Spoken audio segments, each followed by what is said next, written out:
Welcome to YoYo TV.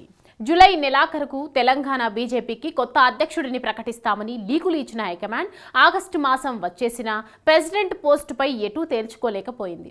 ఒకరికి ఒకే పదవి విధానం అమల్లో ఉండే బీజేపీలో కేంద్ర మంత్రి కిషన్ రెడ్డిని అధ్యక్ష బాధ్యతల నుంచి తప్పించి మరో నేతకు పగ్గాలు అప్పగించాల్సి ఉన్నా తాత్పర్యం చేస్తోంది. బీజేపీలో అధ్యక్షుడి పోస్టు కోసం సీనియర్ నేతలు ఈటెల రాజేందర్, డీకే అరుణ, ధర్మపురి అరవింద్, రఘునందన్ రావు, రాజా సింగ్లు అధ్యక్ష పదవి కోసం తీవ్రంగా ప్రయత్నిస్తున్నారు. కేంద్ర మంత్రి ఆశించి భంగపడిన ఈటెలకు హైకమాండ్ నుంచి అప్పట్లో పిలుపు అందటంతో ఆయనకే అధ్యక్ష పదవి ఖాయమని ప్రచారం జరిగింది.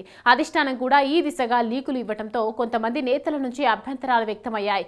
కారణం ఏంటో కానీ ప్రెసిడెంట్ పోస్టు విషయంలో కాంగ్రెస్ నాంచుతున్నట్లు బీజేపీ కూడా నాంచుతుంది.